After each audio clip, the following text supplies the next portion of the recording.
Okay सी कल हमने product underscore detail right product की डिटेल ऐड करवाई थी, ये उसकी कोड है कल हमने जो किया था, और इसको हमने जब रन किया था तो ऐसा कुछ प्रोग्राम हमने बनाया था, है ना, पीएचपी पेज ऐसा बनाया था जिसमें हम यूजर से 3 चीजें ले रहे हैं हर एक प्रोडक्ट का। अगर is it visible everyone screen? Yes ma'am. Visible to Yes, ma'am. Everyone? Yes, ma'am. Yes, ma'am. Okay बेटा, यस यस यस।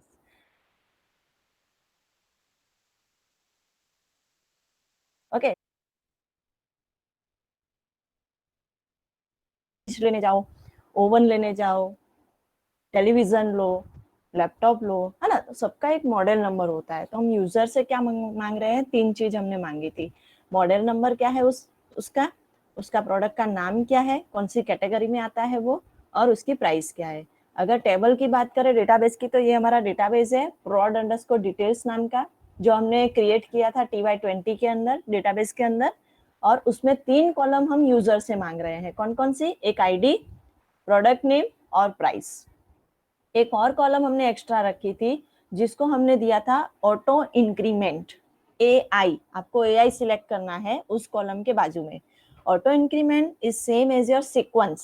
अगर आपने RDBMS में पढ़ा होगा तो सीक्वेंस नाम का एक आपने कंसेप्ट पढ़ा होगा कि जैसे जैसे टेबल में, हाँ, जैसे जैसे हम टेबल में रिकॉर्ड इंसर्ट करते थे तो sequence automatic increment by 1, increment by 2 आप वहां पे सेट कर सकते थे, है ना। यहाँ पे इंक्रीमेंट बाय 1 रखा है ताकि यूनिकली आइडेंटिफाइड हो सके कि भाई ये रिकॉर्ड नंबर 1 है, उसके बाद का ये रिकॉर्ड नंबर 2 है और ये रिकॉर्ड नंबर 3 है ना। आप इस आईडी को भी ऑटो इंक्रीमेंट रख सकते थे, लेकिन फिर प्रोडक्ट नंबर आपके ऐसे आते थे 1 2 3 ऐसे आएंगे।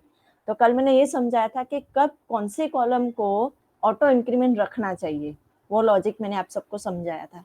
आप चाहते हो कि ऑटोमेटिक 1 2 3 आते जाए तो आप उसको ऑटो इंक्रीमेंट रखो। आप चाहते हो कि नहीं ये तो यूजर डालेगा, यहाँ एडमिन डालने वाला है हर एक डिटेल्स, तो अलग से एक कॉलम ले लो जिसको आप क्या नाम दे दो, auto increment.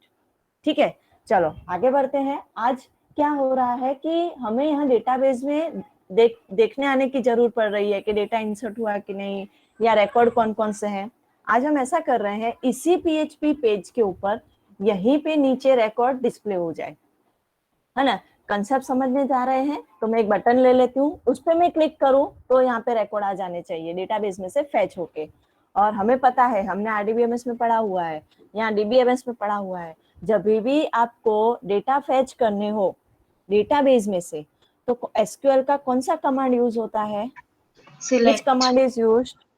Yes, fetch word आए, आपको कोई बोले कि डेटाबेस में से जब रिकॉर्ड को रिट्राइव करना है, रिट्राइव वर्ड भी क्या मतलब है, दैट इज आल्सो सिलेक्ट, है ना। तो कौन सा होगा? सिलेक्ट। चलो तो मैं एक यहाँ पे बटन ले लेती हूँ इसी के बाजू में, राइट, ऐड के बाजू में एक और नया बटन ले लेते हैं, Ctrl+V, इनपुट टाइप वो भी सबमिट ही रहेगा। बटन का नाम चेंज कर लेते हैं से बटन 1, और उसको हम नाम दे देते हैं सिलेक्ट। यहाँ चलो पहला लेक्चर है तो मैं यहाँ पे नाम दे देती हूँ सिलेक्ट, मतलब इस बटन का काम है सिलेक्ट करना। ठीक है, मैं जानबूझ के यहाँ पे वापस आ रही हूँ। अगर कोई लेक्चर ज्वाइन करेगा ना तो मुझे यहाँ पे वो ज्वाइन नहीं, देखो ये आया ना देवेंद्र पांडे, वो ज्वाइन नहीं हो पाएगा। अगर मैं यहाँ स्क्रीन पे आऊंगी ना तो ही वो ज्वाइन हो पाएगा। चलो तो विल कंटिन्यू। एक बटन मैंने ले लिया है, देखो सब कुछ स्टार्ट है एग्जाम, तो ऐड और दूसरा आ गया सिलेक्ट। ऐड तो हमने कल कर दिया था। ऐड पे कौन सी क्वेरी फायर होती है SQL की? ऐड पे कौन सी क्वेरी फायर होती है SQL की? इंसर्ट। आज वेरी गुड, आज हम एक दूसरा कमांड सीखने जा रहे हैं, that is select, right, very good. चलो बटन ले लिया है, जो बटन पे क्लिक करेंगे वो भी एक वेरिएबल में स्टोर होगा। कनेक्शन और ये सब कुछ हमारे पास रेडी है, ये एक ही बार करना होता है ना। That is $B1 button 1 is equal to $_post और ब्रैकेट में बटन 1। दूसरे बटन को आप जब क्लिक कर रहे हो तो उसको भी मैंने एक वेरिएबल में ले लिया। सब कुछ सेम है। अब मैंने उस दिन भी आपको बताया था, आधा काम आपका हो गया था सिलेक्ट का। चलो दूसरे बटन को जब मैं क्लिक करूं, that is if is set $B1, समझ में आया? दूसरे बटन का नाम क्या है? B1। तो उसको जब मैं क्लिक करूं तो क्वेरी फायर होनी चाहिए $Q1 इज इक्वल टू, लेकिन तब कौन सी क्वेरी फायर होनी चाहिए? सिलेक्ट की। सिलेक्ट सारे, सारे data select star from table का नाम प्रोडक्ट अंडरस्कोर डिटेल्स। बस एकदम स्वीट एंड शॉर्ट क्वेरी है ये तो, select star from table name, है ना। चलो एग्जीक्यूट करेंगे MySQLi अंडरस्कोर क्वेरी, सेम हम जो इंसर्ट में करते थे, कनेक्शन एस्टैब्लिश करो, क्वेरी को रन करो, हो गया। चलो उस दिन मैंने आपको बताया था, दैट इज आप यहाँ पे भी बता सकते हो कि भाई dollar record is equal to MySQLi underscore num underscore records। कितने रिकॉर्ड है मेरे इस टेबल में, इससे पता चल जाएगा। तो इसको भी मैं एक वेरिएबल में स्टोर कर देती हूँ, से $r is equal to $r। देखो मैं प्रिंट करके दिखाती हूँ पहले इको, ताकि आपको पता चले ये कंपाइल कर रही हूँ मैं, इससे क्या होगा, इस फंक्शन से क्या होता है, right. Echo total records in table are dollar record, control X. अभी मुझे बटन पे मैं क्लिक करूं तो मुझे बताएगा कि इस टेबल में कितने टोटल रिकॉर्ड हैं यूजर के, राइट। चलो मैं इसको रन करती हूँ, syntax $r MySQLi underscore query expecting semicolon, कहीं पे कॉमा लगा दिया है मैंने, कहीं दिख रहा है आप लोग को? मैम लास्ट में डॉट आएगा, ये को प्रिंट कर रहे हैं। लाइन नंबर, ओ यस यस यस, हाँ वेरिएबल के नाम के आगे कॉन्कनेट ऑपरेटर। चलो ओके, बटन 1 पे क्लिक करेंगे तो फॉर एग्जांपल मॉडल नंबर है हमारा 10033, ओके। प्रोडक्ट का नाम है हमारा, से लैपटॉप आ गया है, हमारा एक माइक है ना, उसकी प्राइस है से 250। तो ये पहले बटन का काम, record inserted, product details inserted. अभी क्या करते थे हम, डेटाबेस पे जाते थे हर बार, है ना, हर बार हमें डेटाबेस पे देखना पड़ता था यार कितने रिकॉर्ड हैं। तो अभी मैं क्या करती हूँ, बटन पे क्लिक करती हूँ, so I am clicking that button, select and you can see here क्या हुआ, records undefined function, call to undefined function, fatal error underscore number of. आपके साथ तो रह के मैं भी बिगड़ जाऊंगी। चलो फंक्शन का नाम है, बोलते नहीं हो, किसी ने प्रैक्टिस नहीं की है, इससे पता चल गया। चलो देखो यहाँ पे मैसेज आ गया, total records in table are 5। आप हम वेरीफाई कर सकते हैं, ये मैं डेटाबेस पे आ गई, रिफ्रेश कर देती हूँ मैं, है ना, browse, so you can see here record 1 2 3 4 और 5। समझ में आया सबको? लास्ट टाइम वाला ही, अभी तक कुछ नया नहीं किया है आज हमने, है ना। Yes. तो मैंने क्या किया, यस, फंक्शन का नाम है MySQLi underscore num underscore rows।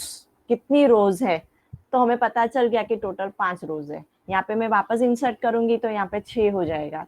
अभी ये नहीं, हमें तो वो डेटा भी चाहिए, है ना। चलो तो डेटा के लाने के लिए सिलेक्ट क्वेरी के बाद हमें थोड़ा एक और फंक्शन का यूज होगा, है ना।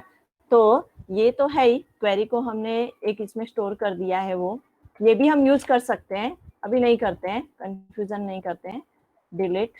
चलो $record इज इक्वल टू, है ना, $r है। चलो अभी मैं एक और वेरिएबल लेती हूँ, $record इज इक्वल टू एक नया, जब भी आप सिलेक्ट यूज करोगे आपको ये फंक्शन यूज करना ही पड़ेगा। फंक्शन का नाम है MySQLi underscore fetch underscore array। मुझे फैच करवाना है, सिलेक्ट करवाना है, रिट्राइव करवाना है, तो फंक्शन का नाम क्या बन जाएगा, फैच। और जो भी वैल्यूज आएगी वो एरे के फॉर्म में आएगी। ये एरे मतलब क्या हुआ, तो देखो यहाँ पे ये रिकॉर्ड है, तो आईडी यहाँ लास्ट वाला मैं ले लेती हूँ, आईडी 1000132, जिसका प्रोडक्ट आईडी है 5, प्रोडक्ट का नेम है लैपटॉप और प्राइस है ये, राइट। समझ में आ रहा है? ये रिकॉर्ड, इसका ये 0 वैल्यू पे है आईडी, ये 1 पे है प्रोडक्ट आईडी। इस तरीके से ये पूरा एरे बनेगा, एक ही वेरिएबल में 4 वैल्यू स्टोर हो रही है। ये देखो ये पूरा एक रिकॉर्ड एक वेरिएबल में स्टोर हो रहा है ना। देखो कैसे, तो record is equal to MySQLi underscore fetch underscore array, it takes argument अब ये फंक्शन में आर्ग्यूमेंट कौन सा पास करेंगे, जिस क्वेरी को हमने एग्जीक्यूट किया था वो रिकॉर्ड सेट बनाती है। यहाँ पे मैं लिख देती हूँ, ये क्या बनाएगी, रिकॉर्ड का सेट बनाएगी, है ना। तो उस रिकॉर्ड सेट को आपको इस फंक्शन के अंदर पास करना पड़ेगा, दैट इज $r। समझ में आया। एक फंक्शन लेना पड़ेगा, mysql_fetch_ array भी आता है, रो भी आता है ना। रो का मतलब एक ही रिकॉर्ड वो सिलेक्ट करके लाएगा। पर अभी तो हमें सारे प्रिंट करवाने हैं, तो सारे प्रिंट करवाने हो तो पूरा एरे, ये पूरा रिकॉर्ड का एरे लेगा, 1 रिकॉर्ड, 2 रिकॉर्ड, 3 रिकॉर्ड, है ना। और जिस वेरिएबल के अंदर हमने क्वेरी को स्टोर किया था एग्जीक्यूशन के बाद, है ना, उसको यहाँ पे पास करना है। चलो, सारे रिकॉर्ड प्रिंट करवाने हैं, एक एक रिकॉर्ड प्रिंट करवाना है, तो यहाँ हम लूप लगाएंगे वाइल लूप के अंदर ये पूरा रख देंगे और प्रिंट करवा देंगे इको $record ऑफ, कॉलम का नाम क्या है, कॉलम का नाम आप यहाँ से जो भी लेना चाहो, आईडी लेना चाहो, यहाँ पे मैं डाल देती हूँ product_name,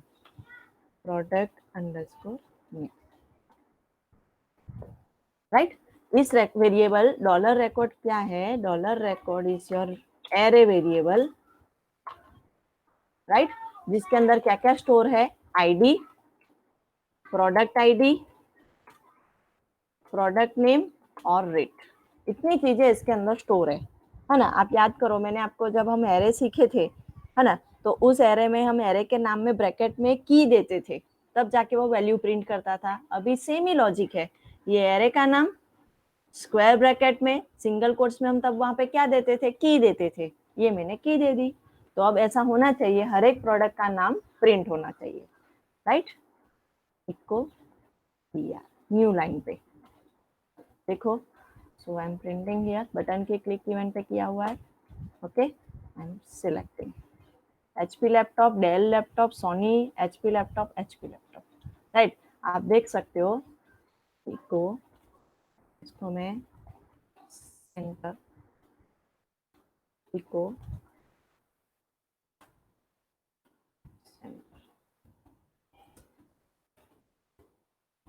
फॉर्मेटिंग तो हम टेबल में प्रिंट करवाएंगे, वो ज्यादा अच्छा लगता है।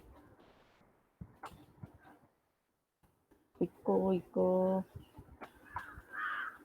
ओके, ये देखो, ये सारे, अगर आप यहाँ पे देखो, मैंने प्रोडक्ट के नेम प्रिंट करवाए हैं, तो पूरा प्रोडक्ट का नेम से प्रिंट होगा HP लैपटॉप, बराबर। आप चाहते हो उसके साथ और भी कुछ प्रिंट हो, तो इको हर एक प्रोडक्ट का में आईडी, पहले आईडी, उसके बाजू में उसका नाम, तो echo $variable name, array variable name, column का नाम यहाँ पे है से आईडी, राइट। तो यहाँ पे मैं नाम दे दूंगी आईडी, बाजू में ही प्रिंट होगा, और स्पेस तो कहाँ F5 कर दिया, F5, तो सिलेक्ट, ओके। तो you can see here product ID है 0, that is product name, ID name, ID name, ID name. समझ में आया, है ना। अभी तो सिर्फ फेच करना बताया है, इसको हम फॉर्मेटिंग भी कर सकते हैं। तो इस हिसाब से अभी लॉजिक समझो क्या हुआ। तो पहले सिलेक्ट क्वेरी लगाई हमने, है ना, कोई कंडीशन नहीं रखी है, जब कंडीशन नहीं रखते तो सारे रिकॉर्ड फैच होके आएंगे, 5 रिकॉर्ड, है ना। उसको क्वेरी है तो उसको एग्जीक्यूशन आपको करना ही है, स्टेप नंबर 2, ये स्टेप नंबर, ऐसे तो स्टेप नंबर 1 कनेक्शन कर दिया है, स्टेप नंबर 2 सिलेक्ट क्वेरी लिख दी, स्टेप नंबर 3 उस क्वेरी को एग्जीक्यूट कर दिया। लेकिन जब हम क्वेरी को एग्जीक्यूट करेंगे उसको प्रिंट भी करवाना है हमें, है ना। तो प्रिंट करवाने के लिए एक फंक्शन यूज होगा, दैट इज mysqli_fetch_array। फैच करना है in the form of array, in the form of row भी आप कर सकते हो, है ना। अभी हम एरे रखते हैं, सारे रिकॉर्ड फैच करके लाना है, और इट टेक्स 1 आर्ग्यूमेंट, ये फंक्शन एक आर्ग्यूमेंट लेगा, है ना। वो आर्ग्यूमेंट कौन सा होगा, तो जिस क्वेरी को आप एग्जीक्यूट करके लाए होंगे वो एज एन आर्ग्यूमेंट लेगा, तो उसको भी एक वेरिएबल में स्टोर कर दो, और उस वेरिएबल को हमने यहाँ पे पास कर दिया। अभी व्हाइल लूप कब तक घूमेगी, तो जब तक एरे में रिकॉर्ड्स हैं। कोई मुझे बता सकता है व्हाइल लूप कितनी बार घूम रही है, यहाँ पे जो हमारा आउटपुट आ रहा है उस हिसाब से कितनी बार व्हाइल लूप घूम रही है, anybody can say me, while loop कितनी बार घूम रही है अभी। 5 times. 5 times, very good, yes. जितनी बार इस वेरिएबल में रिकॉर्ड है ना, फैच अंडरस्कोर एरे क्या करेगी, वो एक एरे पे जाए, एक रिकॉर्ड पे जाएगी, व्हाइल लूप घूमेगी, दूसरे रो रिकॉर्ड पे जाएगी, व्हाइल लूप घूमेगी, तीसरे रिकॉर्ड पे जाएगी, ऑटोमेटिक ये लूप जो है वो एग्जीक्यूशन होगी जितने टाइम्स आपके रिकॉर्ड हैं, बराबर। और इस सारे रिकॉर्ड को हमने कहाँ स्टोर कर दिए हैं, एक वेरिएबल के अंदर स्टोर कर दिए हैं, और उस वेरिएबल का नाम हमने दिया है डॉलर रिकॉर्ड। आप डॉलर रो नाम देख सकते हो, कहीं आप गूगल पे पढ़ोगे तो डॉलर डेटा नाम दिया होगा, सब कुछ सेम है ना। तो जो भी फैच होके आ रहा है एट द टाइम कितने रिकॉर्ड आएंगे, एक रिकॉर्ड, उस रिकॉर्ड को हमने एक वेरिएबल में स्टोर कर दिया, बराबर। और उसको प्रिंट कैसे करेंगे, तो देखो डॉलर रिकॉर्ड के अंदर अब क्या क्या है, तो dollar record ID, dollar record product name, dollar record rate, इस तरीके से इस वेरिएबल में डेटा आ रहे हैं, है ना, राइट। अच्छा, प्रिंट करने के लिए लूप के अंदर जाएंगे, इको इस वेरिएबल का नाम जो फैच करके ला रहा है, और उसके ब्रैकेट में की देनी पड़ेगी आपको, जो प्रिंट करवाना है, सब कुछ प्रिंट कराना है तो सारे कॉलम के नाम लिखने पड़ेंगे। आप चाहते हो कि सिर्फ मुझे प्रोडक्ट का नाम डिस्प्ले करवाना है तो नाम, जैसे मैंने यहाँ पे 2 चीज प्रिंट करवाई, एक आईडी और उसका नाम, तीसरा मैं रेट लिख दूंगी तो रेट भी प्रिंट कर लेगा, है ना। तो इस तरीके से व्हाइल लूप ऑटोमेटिक कोई इंक्रीमेंट करने की जरूरत नहीं है, इनिशियलाइजेशन करने की जरूरत नहीं है। इसका मीनिंग ही ये होगा, वो सबसे पहले फर्स्ट रिकॉर्ड पे जाएगा, उसको रन करेगा, फिर सेकंड रिकॉर्ड पे जाएगा, ये इस तरीके से, ये फर्स्ट रिकॉर्ड पे जाएगा, जो भी हमने फैच करवाया है, प्रिंट करवाया है वो प्रिंट करेगा, फिर सेकंड रिकॉर्ड पे जाएगा, हमने जो प्रिंट करवाया है वो प्रिंट करेगा, फिर व्हाइल लूप घूमेगी तीसरी बार, चौथी बार व्हाइल लूप घूमेगी, और पांचवी बार। समझ में आया? हाँ, आप ऐसा बोलो कि मैडम मैंने तो सिलेक्ट क्वेरी में ही कंडीशन दे दी थी तो उतने ही रिकॉर्ड आएंगे। देखो मैं बताती हूँ, select star from table name where product ID is equal to, column का नाम सेम है ना, हाँ, product ID is equal to 4। चलो अब कोई मुझे बताएगा ये लूप कितनी बार घूमेगी? 1 टाइम। ये टेबल है आपके, हाँ वेरी गुड, ये आपके सामने टेबल रखा और ये आपके सामने क्वेरी, कितनी बार अब ये लूप घूमेगी? Single time. 1 time. Single. Very good, very good. मतलब क्या समझ में आ गया कि आपने जिस टाइप की सिलेक्ट क्वेरी आपने लिखी है उतने रिकॉर्ड क्वेरी एग्जीक्यूशन होगा, क्वेरी एग्जीक्यूशन होगा तो यहाँ पे कितने रिकॉर्ड ये फैच करके लाएगा रिकॉर्ड, और हमें पता है जिसका प्रोडक्ट आईडी 4 है ऐसा एक ही रिकॉर्ड है टेबल के अंदर, तो यहाँ पे फैच होके कितने रिकॉर्ड आ रहे हैं, फैच होके एक ही रिकॉर्ड आ रहा है, उस रिकॉर्ड को हमने वेरिएबल में स्टोर किया और उसको हमने प्रिंट करवा दिया। देखो यहाँ पे मैं रन करती हूँ, बटन पे क्लिक किया,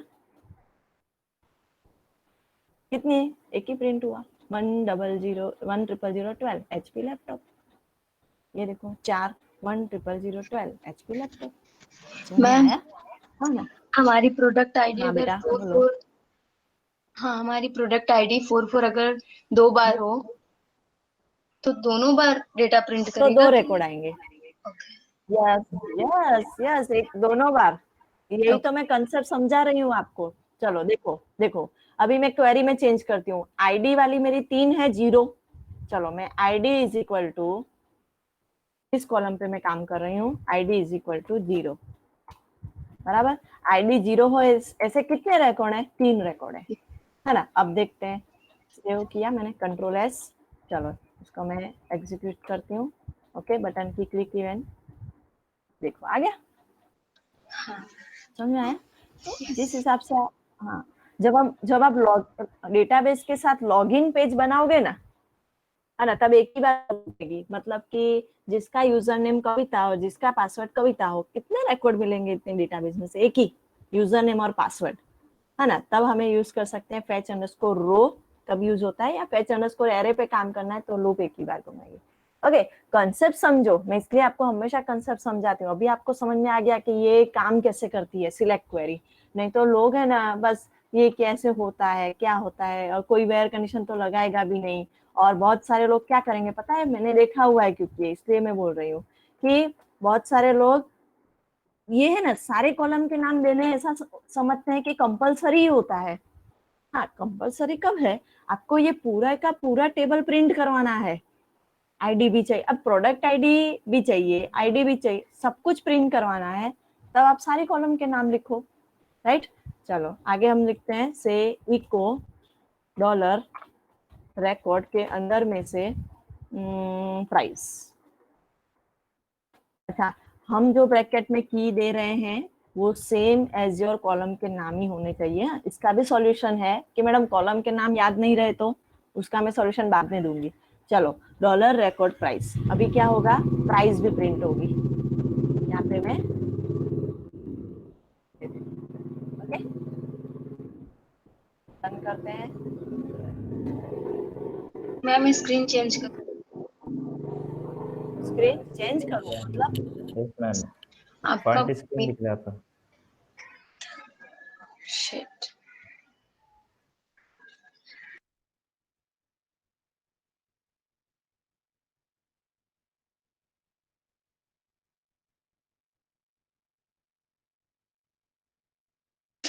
मैंने कहा स्विच ओवर करने को, मैंने तो शेयर ही कर।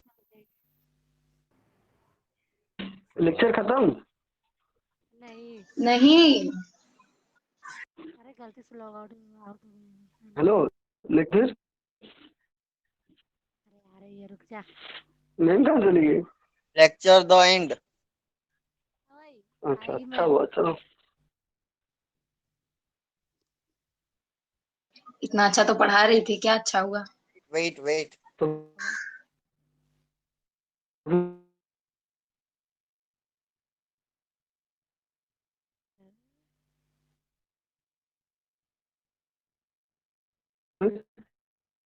मैसेज किया है मैम ने, आ रही है बोली। दो मैं यार देखना अरे पड़ेगा। रुक जा। कितने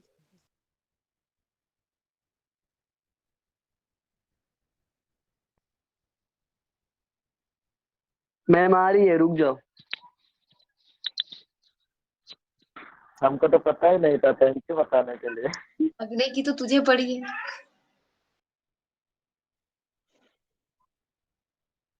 अरे विनोद, विनोद बोल रहा, विनोद। मिश्रा सर जी पढ़ाएंगे आप?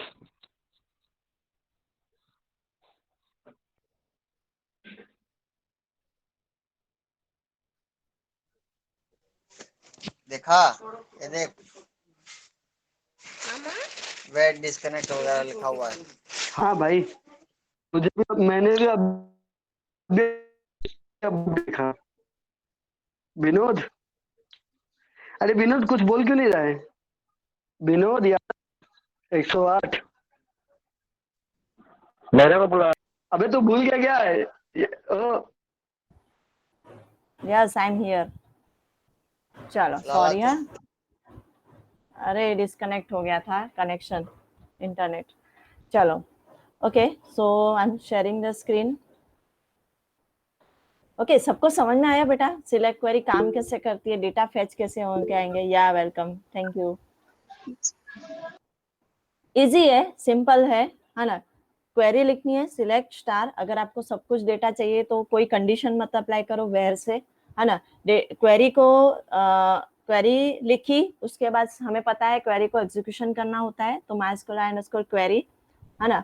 उसके बाद जो हम क्वेरी को मैंने बताया था, जब भी आप सिलेक्ट क्वेरी लिखते हो ना, वो हमेशा हमेशा रिटर्न करता है रिकॉर्ड्स, तो उसको एक वेरिएबल में स्टोर कर दो। दिख रहा है ना सबलाइन सबको, लाइन नंबर 30 पे? यस मैम, ओके हाँ, तो सिलेक्ट क्वेरी को एग्जीक्यूशन करो तो उसको एक नहीं दिख रहा है। दिख रहा है, आपका इंटरनेट चेक करो, बाकी सबको दिख रहा है। नहीं दिख रहा है, पता नहीं क्यों।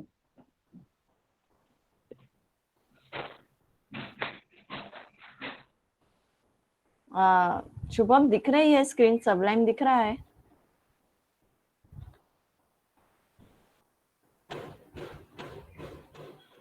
मैम दिख रहा है, दिख रहा है।